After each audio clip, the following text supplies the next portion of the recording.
Have you ever felt the chilling grip of fear, so deep that it leaves you questioning your sanity? A fear that seeps into your bones, leaving you haunted long after the darkness fades? Listen, let me take you back to the most terrifying night of my life. A night that turned a simple camping trip into an unimaginable nightmare.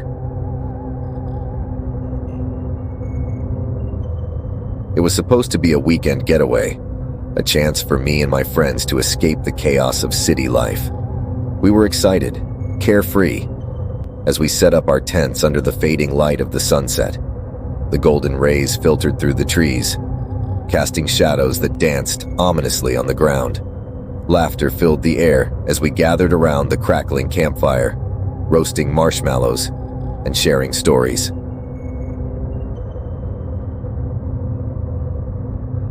But the night took a turn when we decided to share scary stories. It was my turn, and I hesitated. The story I chose was one my grandfather had told me, a tale that had haunted my childhood. "Have you guys heard about the Whispering Man?" I asked, my voice trembling with unease.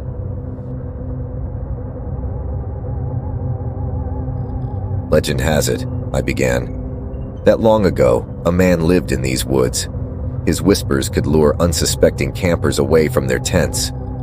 They say he was searching for someone, or perhaps something. Those who followed his voice, they were never seen again."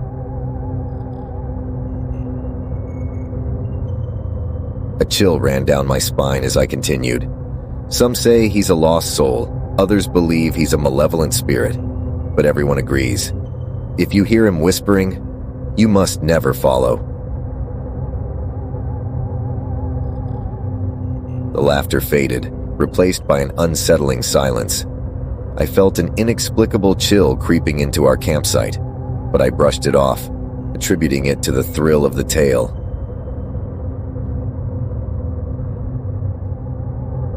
Hours later, I crawled into my sleeping bag, the woods feeling more oppressive.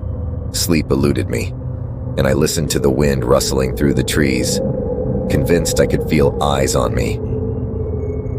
Suddenly, I was jolted awake by a faint sound. My heart raced. I strained to listen.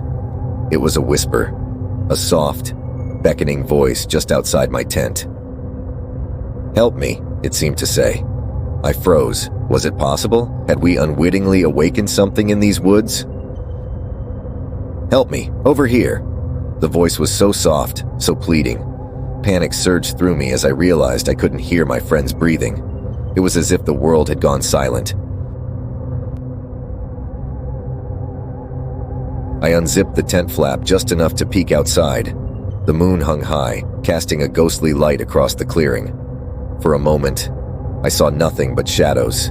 Then, I spotted him, a figure lurking just beyond the tree line. He was a man, but his features were obscured by darkness.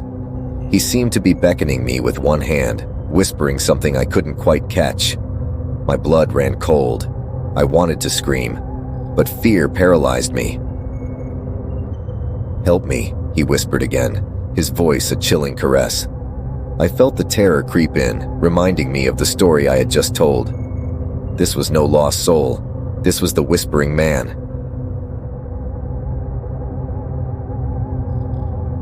Summoning what little courage I had left, I slammed the tent flap shut and shook my friends awake. "Guys, there's someone outside!" They blinked at me, disoriented.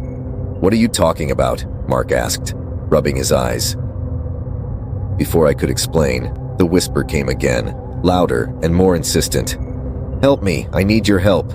The air around us thickened with an oppressive weight. "Shut up," Sarah yelled, trying to mask her own fear. But it was real, so painfully real. Suddenly, the whispers turned into a cacophony, echoing through the woods, overlapping and mingling. "Help me, follow me." The ground trembled beneath us, and panic set in. We scrambled to the entrance, but when we unzipped the flap, the night air felt alive.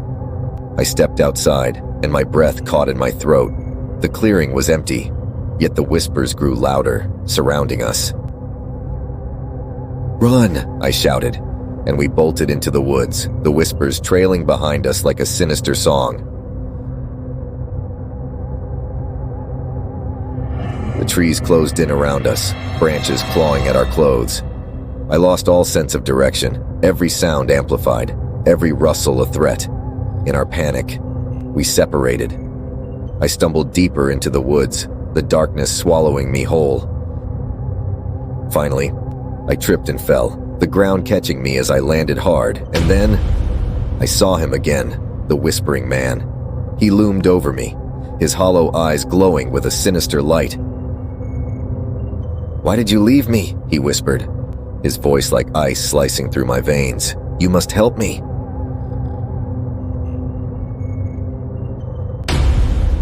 With a surge of desperation, I grabbed a fallen branch, gripping it tightly. "Stay back," I yelled, brandishing it like a weapon, but he only smiled, a chilling grin stretching across his face. "You cannot resist. You invited me here." The realization hit me like a punch to the gut. I had summoned him with my words, and there was no escaping the darkness that hungered for me. In a wild panic, I lunged at him, swinging the branch, but he dissolved into mist. I stumbled through the darkness, disoriented and terrified, the whispers echoing in my ears. And then, everything went quiet. I woke up in the clearing, the sun just beginning to rise. My friends were gone, their tents eerily silent, as if they had never been there at all. I called out for them, panic rising within me, but the woods answered only with silence. As I stumbled through the trees, I noticed something strange. The whispers were still there, lingering just at the edge of my hearing, a constant reminder of the terror I had experienced. I fled the campsite, vowing never to return. But as I crossed the threshold of the forest, a chilling thought crept into my mind. What if I never really left?